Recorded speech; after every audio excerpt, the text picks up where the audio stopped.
what's up everybody? Mike Walter here with a little behind the scenes music story just for you.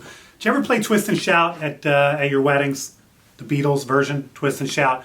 You ever wonder why John Lennon's voice is so raspy and that sounds like sandpaper almost? There's a story behind that. You know, when the Beatles were first signed in 1962 by Parlophone Records, nobody really thought they were going to be that big of a deal. In fact, their first single, Love Me Do, I think it hit like 17 on the UK pop charts. It wasn't even released in the States, which was moderately successful, but not like through the roof. And then they released Please Please Me in January of 1963. That's the song that went to #1, and that's when Parlophone was like, oh, we got something going on here? Maybe this band is going to be big. So obviously Parlophone wanted to get them into the studio right away and get 10 more tracks cut so that they could release an entire album by this new group, the Beatles.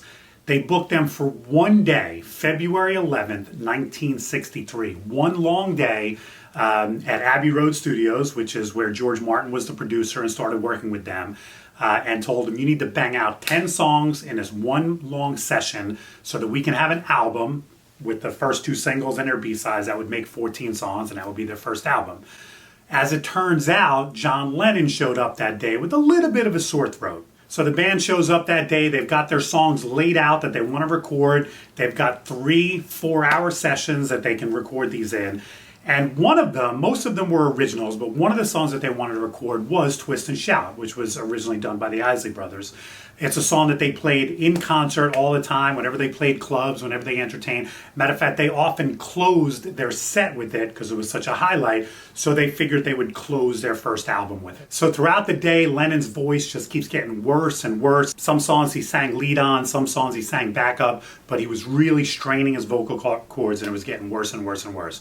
Finally, they had 9 songs laid down and they wanted to record this one last song, Twist and Shout, which John Lennon always took the lead on. The band, George Martin, they all turned to him. They said, you think you got it in you? Can you give us one take of Twist and Shout, even with the scratchy voice? Lennon said, no problem. He eats some lozenges. Then, for some reason, and he never explained why, he actually stripped off his shirt, so he sang it shirtless. The band ripped into it. He sang Twist and Shout with every last vocal cord he had. That's why his version is so scratchy and really it sounds like sandpaper. They finished the song. He's literally like almost bleeding from his throat. George Martin likes the take. He says, do you have one more in you? Lennon says, I don't know, maybe I do. The band kicks in again. Lennon opens up his mouth. Nothing comes out. He couldn't even sing after that one version of Twist and Shout. So the version that we know and the version that you and I rock at so many of our events, it was recorded at the very end of a long day. John Lennon had a sore throat. He was hoarse. And it was one take. That song is done in one take. John Lennon said it took weeks after that for his voice to return to normal. So the next time you rock Twist and Shout, think about that. Think about a young John Lennon, not famous yet. The Beatles haven't broken worldwide yet.